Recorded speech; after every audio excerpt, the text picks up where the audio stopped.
Que cherche le promeneur dans ce cimetière, si ce n'est la métamorphose des objets usuels en objets d'art?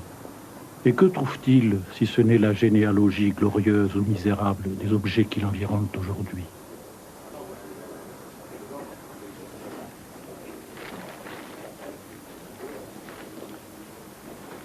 Bonjour, monsieur. Bonjour, monsieur. Qu'est-ce que c'est, ça? C'est un objet fin de siècle, début de siècle. Fin de siècle. Oui. Ça m'intéresse parce que, justement, tout ce qui touche au fin de siècle, à l'accouchement d'un autre siècle, m'intéresse. Vous pourriez pas me dire un peu plus ce que c'est? C'est une poignée de porte. Une poignée. Oui, effectivement. Vous voyez, on pense. Et vous ne pourriez pas me dire si c'est signé ou... C'est des docteurs Guimard. L'architecte? L'architecte. Et ça coûte combien, ça? Je peux vous le faire 2500 francs. C'est cher pour une poignée de porte, non? Écoutez, non. C'est un objet industriel, quand même. C'est un objet industriel, tout à fait, mais... En achetant cet objet artisanal, des usuel, simple poignée de porcelaine, en le payant si cher, je le transforme en objet aussi précieux qu'une relique. Je laisse à 2000. Me voilà propriétaire d'un fétiche, d'un objet de collection sans objet. Hein? Méthode Guimard. On prend une boule de glaise, on ferme la main, et voilà une poignée de main. On met au four, et voilà une poignée de porte en porcelaine. La matière devient fonction, et la fonction harmonie. Cette poignée de porte sera pour nous l'os dont se servait Cuvier pour reconstruire le squelette d'un dinosaure, ou ce qu'un chien qui n'aboie pas était pour Conan Doyle. Quelques livres qui devraient vous aider dans vos recherches. D'abord 2 ouvrages sur 2 précurseurs de Guimard. Viollet-le-Duc d'abord, qui fut vraiment son maître à penser. Pour son école du Sacré-Cœur, Guimard reprendra textuellement le système porteur de Viollet-le-Duc. Après Viollet-le-Duc, vous avez un autre livre sur Victor Horta et l'hôtel Tassel, qui est vraiment la première œuvre qui a eu une grande influence sur Guimard. Là, c'est le décor intérieur qui fait rupture. Horta, quand il rencontre le jeune Guimard à Bruxelles, a sorti cette novation d'un précepte. Ce n'est pas la fleur, moi, que j'aime prendre comme élément de décor, c'est la tige. Horta était issu du mouvement socialiste et utopique qui se développe dès 85. L'art au service de tous, embellissant la vie privée, c'est un peu le programme de cette poignée, à la fois unique et multiple, belle et publique. Guimard avait reçu commande, l'année précédente, d'un immeuble de rapport de 6 étages situé rue La Fontaine. Les plans initiaux lui donnaient un caractère néo-gothique, bien dans la postérité de Viollet-le-Duc. À son retour de Bruxelles, Guimard transforme vigoureusement le projet. 3 façades distinctes, là où d'ordinaire on n'en perçoit qu'une. Prospect très réussi sur les cours. Décor à sensation. L'attention est à peine attirée sur un point qu'elle est détournée sur un autre, tant les détails sont innombrables et les courbes variées. On est en face d'une série de contrastes, d'où ressort une idée directrice, celle de se soustraire à la ligne droite, trop prolongée, de la voiler ailleurs, tout en la laissant soupçonner. La variété et la tonalité des matériaux imprègnent la vue d'un sentiment de douceur, en même temps qu'elle détermine une mobilité étrange dans toute une gamme de coloris. La porte d'entrée est singularisée par des arborescences de fer qui la font ressembler à une harpe, imaginée par quelques Chippendale. Les cariatides sont outrageantes et beaux les chapiteaux où se groupent d'immarcessibles acanthes.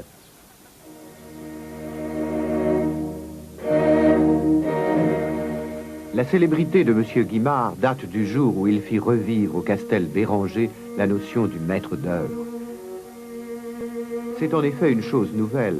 À notre époque où l'architecte laisse les murs blancs de sa bâtisse aux mains des artistes spéciaux chargés de la meubler et de la décorer, que cette immense maison de rapport où le même ouvrier d'art, avec amour, dessina tout, se faisant tour à tour ébéniste et verrier, ferronnier et mosaïque. Pourtant, le Castel Béranger n'a pas que des admirateurs. En face de la maison de rapport de M. Guimard, on se sent pris d'inquiétude. Certains disent même de cauchemar. C'est qu'en réalité, tout est factice dans cette création. Ce style s'écarte trop de ce que nous sommes habitués à regarder. Qualité, me direz-vous? Défaut, répondrai-je. Cette construction produit un peu l'effet d'une œuvre d'une civilisation perdue qui renaîtrait tout à coup à la lumière. Des flammes, des vagues avec des remous, tout ce que vous voudrez de fluent, d'insaisissable, comme des veuleries réveillées ça et là par des bosses et des accents imprévus, avec parfois des apparences de masques humains. Ou si vous aimez mieux, des formes de rochers où se plaquent des sortes de feuillages gluants, comme des varechs. Les moulures même finissent quelquefois comme en se liquéfiant sur le fond des murs.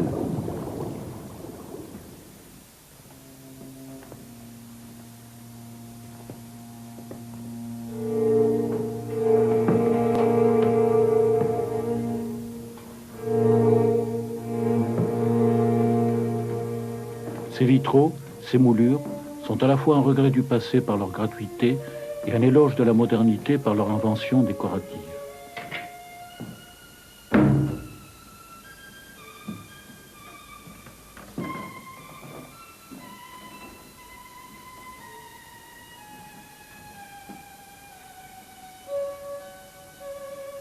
Ma poignée de porte devient une torche ouvragée qui va chasser les ténèbres. Elle ouvre un espace étonnant, où à chaque pas, on franchit la frontière qui sépare le 19e du 20e siècle. Le miroir double l'espace. La fenêtre aux vitres ouvragées déchiffre Paris. La cheminée marie ses courbes avec celle du vitrail et celle du balcon. C'est comme si nous lisions un livre.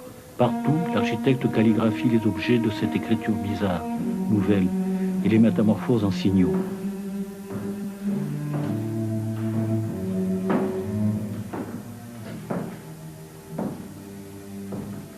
Oui, je sais ce qu'on dit et n'en est cure. Je poursuivrai mon but car je sens que j'ai raison. Les formes s'engendrent avec des mouvements jamais semblables. Évoquez la forêt, vous avez une impression d'unité obtenue par une infinie variété. Quelle leçon pour l'architecte qui sait regarder dans cet admirable répertoire des formes et des couleurs. Inspirons-nous donc de ces lois générales. Le grand architecte de l'univers est notre maître à tous.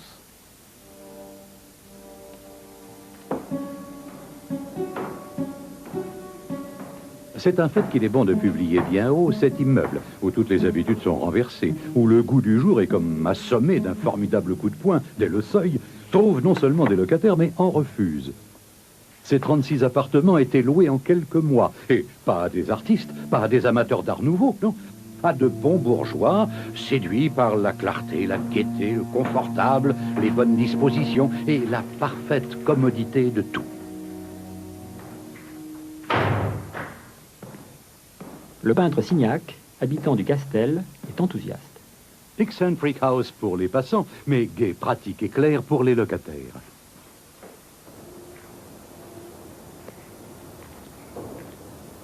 Le décor est abstrait et se réfère à des animaux de légende. Des sphinx gardent l'entrée sur la cour.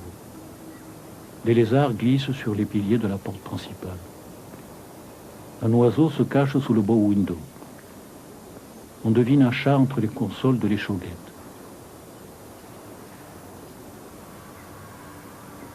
Des hippocampes escaladent les murs et la fontaine illustre cela une fable qui inquiète. Le délire maîtrisé en courbes élégantes est un des aspects du mystère Guimard. Ce château de conte de fées, funèbre par son délabrement et ses rappels historiques, est un peu comme un tombeau qui célèbre le 19e siècle. Et c'est aussi un chant à la gloire du 20e siècle. Guimard est alors tendu vers l'avenir, l'inconnu. Guimard l'utopiste. Un architecte doué d'un aussi prodigieux sens de l'assimilation, un artiste capable de sculpter des formes aussi originales et aussi accomplies, quel avenir n'était pas promis?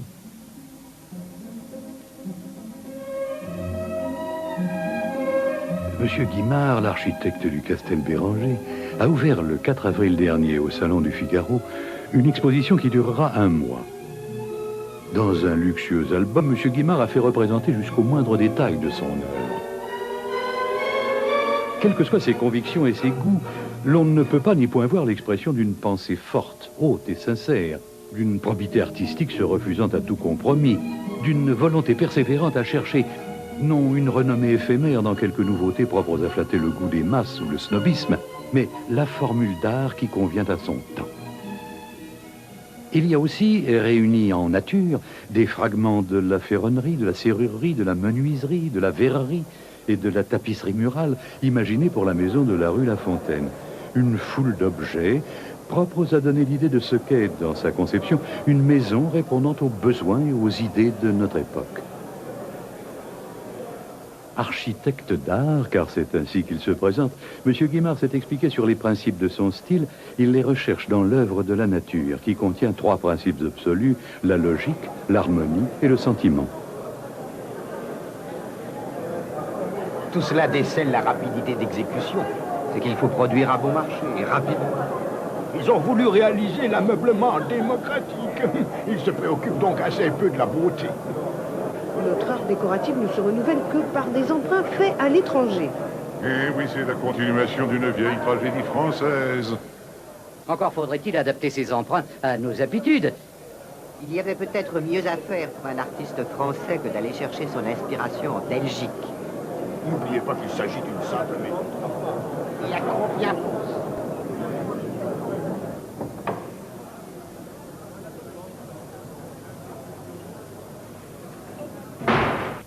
Adrien Bénard, président de la compagnie du métro parisien, est un adepte de l'Art nouveau. C'est avec lui que prend naissance le projet qui devait assurer à Guimard une célébrité quasi universelle, le métropolitain. La ville s'était, dès le départ, orientée vers un système de transport souterrain, sur le modèle de celui de Londres. Si le métro traverse ces couches de débris pestilentiels provenant des immondices de l'ancienne ville, il en sortira au milieu de nos belles voies des exhalaisons infectes qui se répandront dans tous les quartiers de la ville.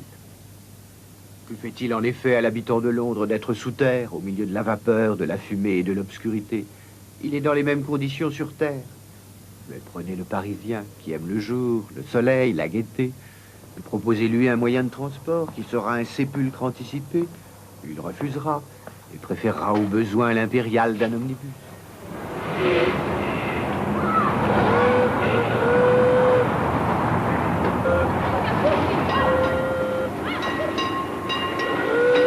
La Société des Amis des Monuments Parisiens, présidée par Charles Garnier, souhaite qu'aucune station ni entrée ne soit autorisée à se déployer sur les trottoirs et qu'elle soit de préférence installée dans des boutiques.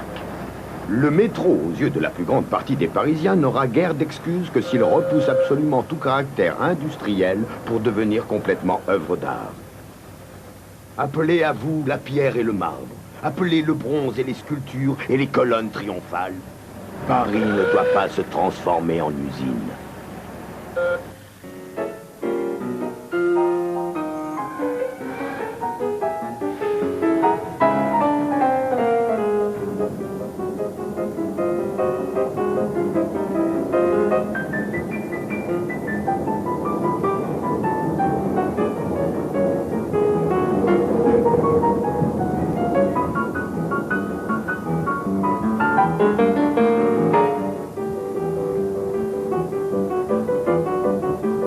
La compagnie concessionnaire organise un concours d'édicules.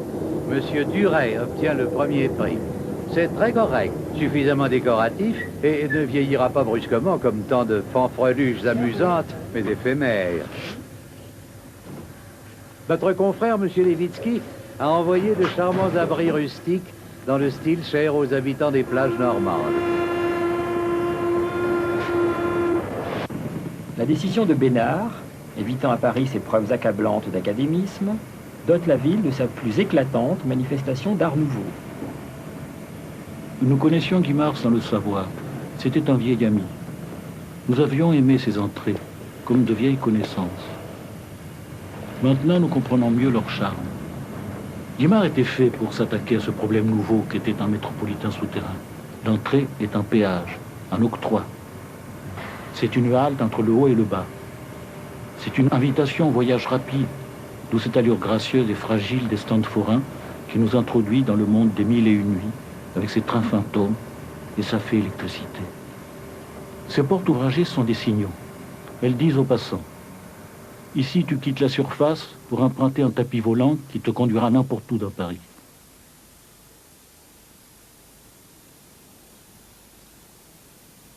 Monsieur Guimard a su faire de ces petites constructions quelque chose d'assez élégant pour plaire sans s'imposer plus qu'il ne convient.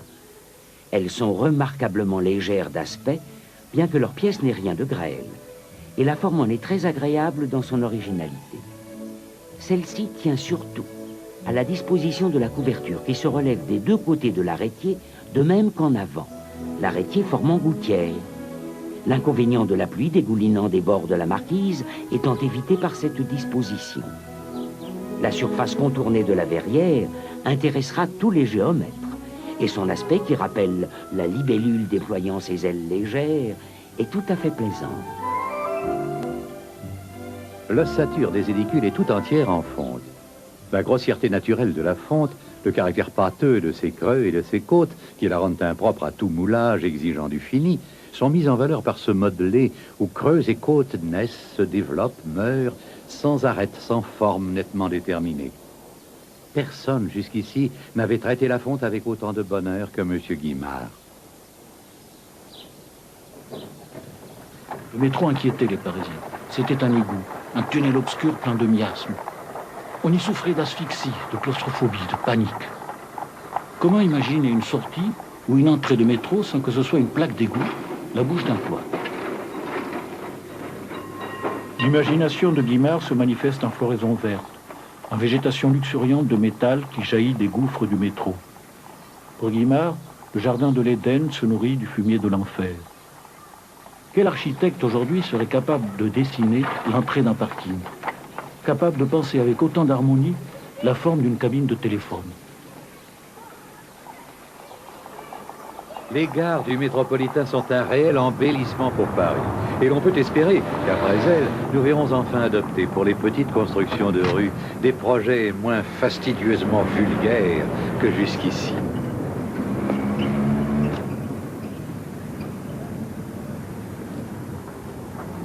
Les édicules de Guimard étaient loin de faire l'unanimité. Autant, s'il vous plaît. Merci. Ces édifices tortueux de lignes et de tonalités malsaines, issus des profondeurs de l'apocalypse, ces lampadaires étranges, sortes de bras dressés sur des queues de fonte, tenant entre leurs crochets des fruits de verre en forme de berlingot à demi sucés, ces hiéroglyphes désordonnés enfin, qui jettent dans un émoi excusable les petits-enfants à qui l'on apprend leurs lettres dans un alphabet français, causent la stupeur des étrangers en promenade dans Paris. Pour tranquilliser les petits-enfants, pour rassurer les touristes et surtout pour l'honneur du goût français, il faut faire disparaître ces inscriptions ridicules. Dans la polémique de la gare entre Guimard et la compagnie du métropolitain, celle-ci prétend qu'il est nécessaire d'harmoniser cette gare avec le monument de Garnier. Devra-t-on placer une danseuse, la jambe haut levée devant la gare de la Place Blanche pour l'harmoniser avec le Moulin Rouge ? On a renoncé à déshonorer la place de l'Opéra avec ses lampadaires bossus qui signalent par d'énormes yeux de grenouille les autres stations du métro. Celle-ci est entourée d'une simple balustrade en pierre polie, en parfaite harmonie avec l'Académie de musique. C'est simple, très artistique et du meilleur goût. Monsieur le directeur, la simple balustrade qu'on nous annonce à l'Opéra sera, paraît-il, en pierre polie. Permettez-moi de faire observer que nous avons déjà dans nos musées des haches, des couteaux, des flèches appartenant au même âge, de la même pierre polie. Ne craignez-vous pas que la balustrade susmentionnée n'appartienne au même âge préhistorique? Remarquez que la presse, si sévère aujourd'hui, fut la première à encourager les audaces originales, les délicieuses témérités de l'art le plus nouveau. Alors, ou bien la critique s'est trompée hier, ou elle se trompe aujourd'hui. Un ami de l'ancienne Art Nouveau. L'Art Nouveau se déplace sur le terrain des arts décoratifs et abrite des projets de plus en plus mercantiles. Van de Velde, l'une des têtes de file du mouvement, voyait mieux que Guimard les risques encourus. Nous n'apercevions que trop bien ce qui attirait les fabricants. C'était la nouveauté des formes et des ornements. Il y avait dans ce pernicieux enthousiasme de quoi anéantir le tenace effort de quelques-uns qui poursuivaient la découverte de la formule qui donnerait à notre mouvement son sens véritable et son programme. La méfiance envers les phénomènes de mode s'amplifie, la réaction nationaliste se profile. Tout cela sans l'anglais vicieux, la juive morphinomane ou le belge roublard. Le moderne style est un mauvais genre que nous nous donnons. Ainsi qu'on voit d'honnêtes femmes, parfois, farder outrageusement leur peau fraîche et affecter des airs cascadeurs pour souffler aussitôt sur ce qu'elles ont allumé. Désormais, les établissements publics vont éviter Guimard et les commanditaires se faire plus rares. Coyot, un céramiste lillois doublé d'un vieil original, avait fait appel à lui dès 1896. Bien cher maître, étant moi-même, comme vous le savez, un fervent admirateur des délicieuses témérités de l'Art Nouveau, j'ai résolu de faire appel à vous pour la construction d'un immeuble de 2 étages rue de Fleurus. Je connais d'ailleurs vos recherches sur la lave émaillée, matériau original à la gloire duquel je souhaiterais que ce bâtiment fût élevé. Il s'agirait d'aménager un magasin de carrelage artistique et de créer un espace de réception surmonté de 2 logements aux étages supérieurs. Dans le souci de rehausser le prestige du siège de mon entreprise, tout en ménageant une zone de réception privée, vous insisterez, cher maître, sur la décoration du hall d'entrée, la richesse de la rampe d'escalier et l'aménagement intérieur.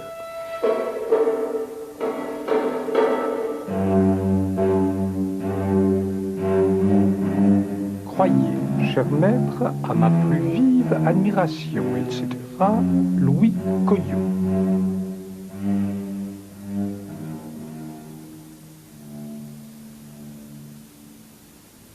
Le retrait des premiers et second étages et la création d'un espace filtre entre la zone d'habitation et la rue libère de toutes les contraintes traditionnelles. Dans le vide obtenu par le retrait de la paroi, Guimard a créé 2 loggias. Pour le second, il utilise un balcon en bois qui se prolonge en se pliant comme une tige jusqu'à la partie en saillie du toit. Dans la partie supérieure du rez-de-chaussée, jaillit un pilastre qui part de l'unique trait de mur plein et se prolonge pour soutenir la travée périmétrale du 3e étage.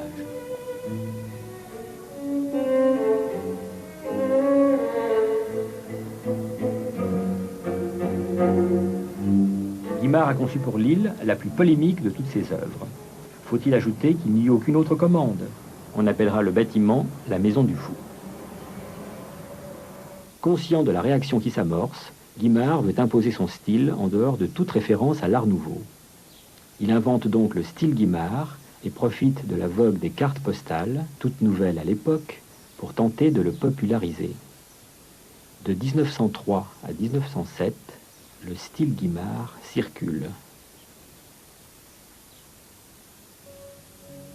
Nous allons très bien et je vous remercie de votre cas. Je travaille toujours le violon avec beaucoup d'ardeur. Je vous envoie la vue de notre future maison qui est presque terminée. Vous viendrez nous voir, j'espère, si vous n'avez rien de mieux à faire. Chère Nuche, je n'irai pas déjeuner chez toi samedi et te retrouverai à 2 heures chez bonne maman. En attendant, ne te fatigue pas trop et soigne-toi bien. Bien, cher parent, je suis en très bonne santé. Je pense arriver à Étaples mercredi ou jeudi. Je suis arrivée à Paris ce matin où j'ai été très bien accueillie. Demain, mon cher papa, nous avons un mauvais temps. Maman n'a pas le temps de t'écrire aujourd'hui. Elle t'écrira demain. Quelle jolie petite villa. Mon cher ami, excuse-moi d'avoir tant tardé à te répondre. Pendant que tu t'ébats à la campagne, nous, pauvres malheureuses, nous trimons comme des mecs. Reçu ta lettre ce matin. Je n'ai pas eu le temps de t'écrire longuement.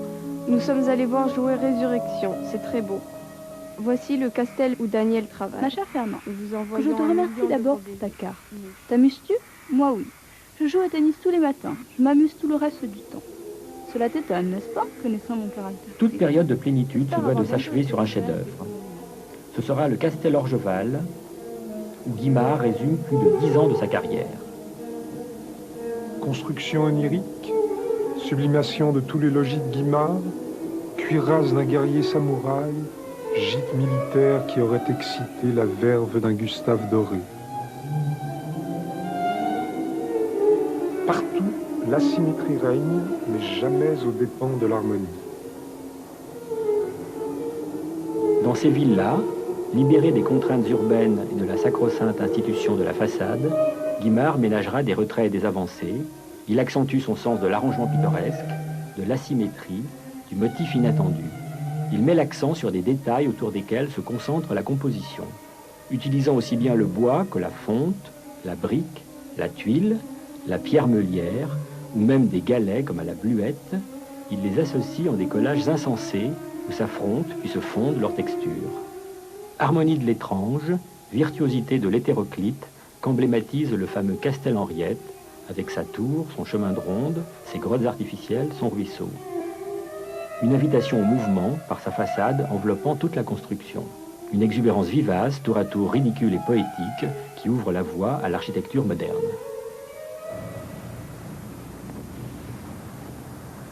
Après 1903, le silence va se faire sur l'œuvre et sur l'homme.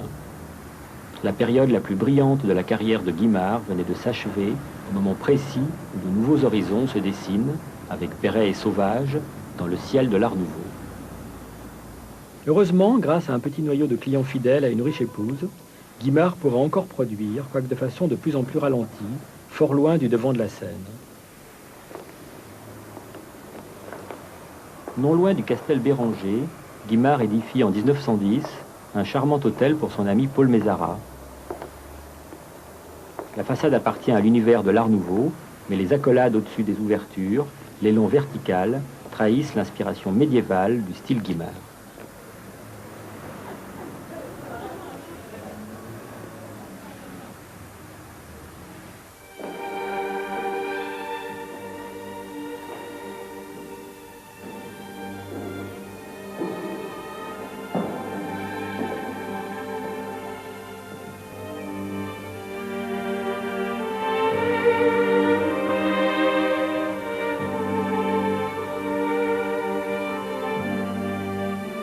Aquarium, monde aquatique.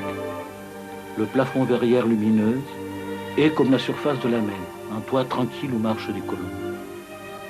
On entre dans le salon d'un paquebot, ou peut-être d'un sous-marin. Nautilus.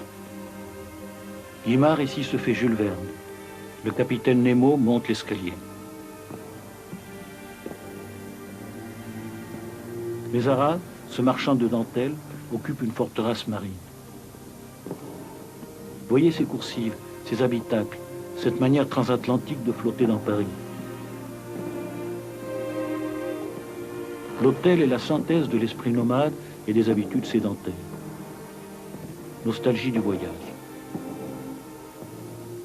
L'accent est mis sur le confort qui rassure dans la tempête. Entrer dans le salon, c'est voyager, feuilleter les pages d'un atlas, découvrir des continents et des îles, tout en vivant dans l'harmonie d'une maison. Logique, harmonie, sentiment. Mots-clés de Guimard, code de son écriture de métal, synonyme de son mystère. La logique, c'est l'art d'occuper un espace. L'harmonie, c'est le jeu dans cet espace. Et le sentiment, la jouissance dans l'espace construit et pensé. L'art de Guimard est une parabole faite d'ellipses, une phrase sibylline qui se déploie en courbe. Rien n'est gratuit dans ces arabesques. Elles ont la nécessité qui vient de notre manière d'habiter, de vivre, de regarder, de se promener. Ces lignes qui se croisent et se recroisent sont les chemins que nous parcourons dans la journée, dans la vie, dans le monde. Se déplacer, c'est toujours faire un choix. Avec Guimard, nous parcourons le domaine des chemins qui bifurquent. Nous vivons une géométrie où les parallèles se joignent en un point de perspective. Géométrie humaine de l'espace créé, de l'espace inventé. La nature est créatrice et inventive. C'est cela qu'imite Guimard. Mais les fonds artistiques, mis au point en 1905, sont un échec. Guimard fut le seul véritable client de ces modèles. Il continuera pourtant à produire, malgré l'incompréhension générale. Il avait fait connaissance avec une famille de riches industriels, les Nosal, qui vont l'aider fructueusement. Les Nosal lui demandent des bâtiments pour leur usine à Saint-Denis, une villa, La Surprise, et un hôtel de luxe dans le 16e arrondissement. Mais le fils Nosal meurt d'un accident de voiture pendant la construction, et l'hôtel est hélas détruit vers 1957.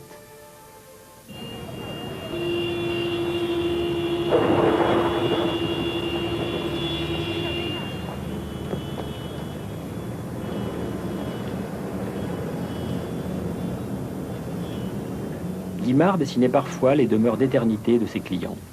Et il excellait dans ce domaine, tenu alors pour des plus difficiles.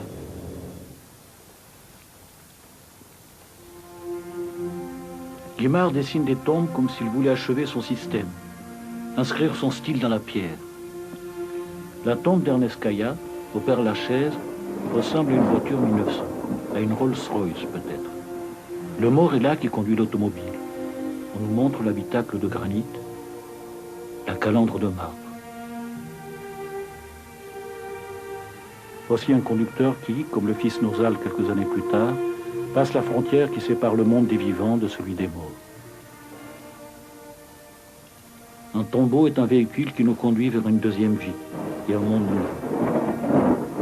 La tombe, comme l'entrée du métro, est une porte qui s'ouvre et se ferme sur de mystérieux labyrinthes.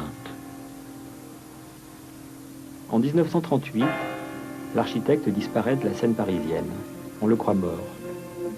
En fait, redoutant la guerre, sa femme est juive, il s'est expatrié à New York. Quand il disparaît 4 ans plus tard, à l'âge de 75 ans, personne ne connaissait plus son nom. En 1948, la veuve de l'architecte revint momentanément en France pour y régler ses affaires. Elle proposa la transformation de l'hôtel particulier de l'avenue Mozart en musée Guimard. Nul endroit ne pouvait mieux convenir, symbolique de l'homme et représentatif de l'œuvre. L'indifférence stupéfiante des organismes concernés fit échouer le projet. Quant aux documents, la plupart partirent pour les États-Unis. Ça s'est tiré de la revue d'architecture, l'année 1899. Claude Fontisy ne me décourage pas. Malheureusement, je crois que c'est à peu près tout ce que nous avons. C'est le catalogue. Que trouve-t-on ici, au Musée des Arts Décoratifs? À la bibliothèque, des documents peu nombreux, inutilisables. Reste le cabinet des dessins, où on a peut-être conservé la mémoire de celui qui fut professeur d'art déco.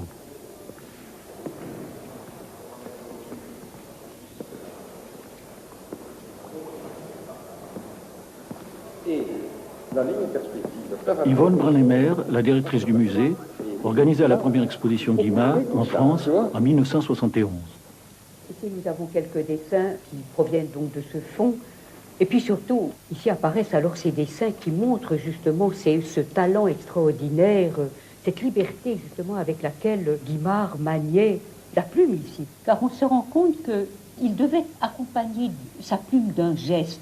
Et de temps en temps, la plume crée une sorte de tourbillon, une sorte d'agrafe, et puis ensuite redémarre, et il revient en arrière pour souligner une deuxième fois cette ligne, et puis le geste, en effet, accompagne la plume et crée ces dessins qui sont d'une virtuosité et d'une vie, surtout, extraordinairement intense.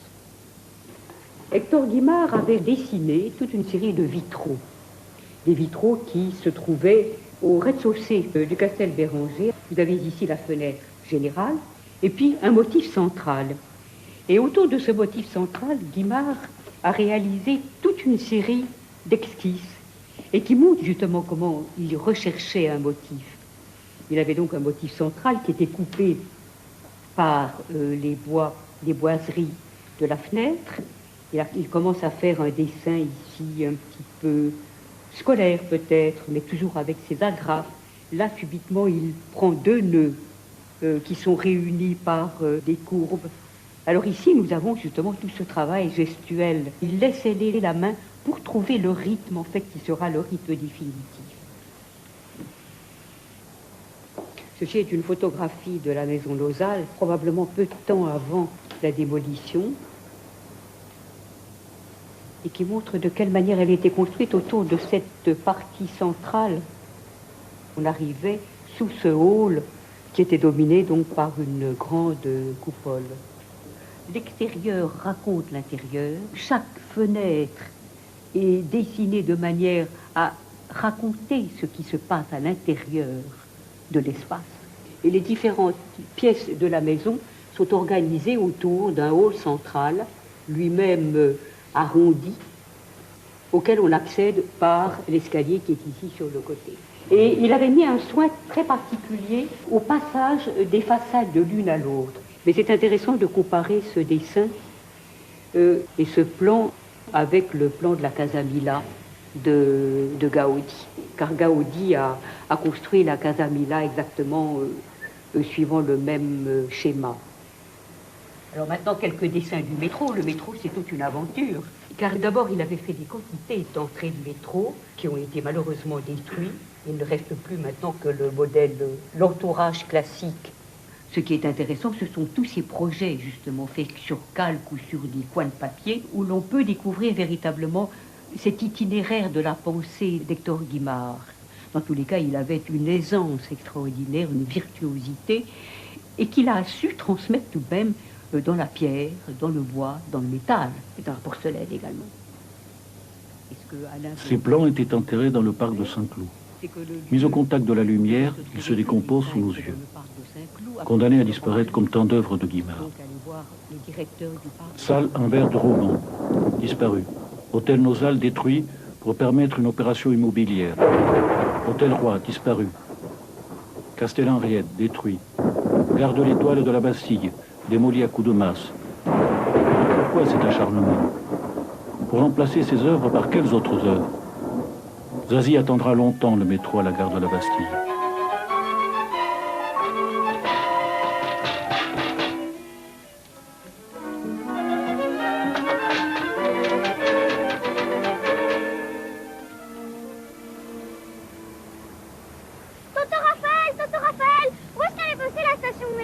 Elle a été démolie en 1967, à coup de masse. Pourquoi on l'a démolie? Parce que Guimard était oublié complètement, que l'article était passé de mode.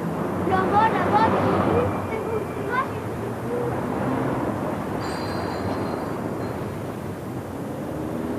Tu vois, ce truc-là, c'est un micro Guimard. Ah, ils ont pas tout détruit quand même. Moi, j'aime bien ces grands trucs. Il en reste une centaine à peu près. Mais tu as vu dans quel état? C'est sale. Ils sont rien des ordres, les Parisiens. Oh, Qu'est-ce que c'est? une poignée de Guimard. Chouette alors.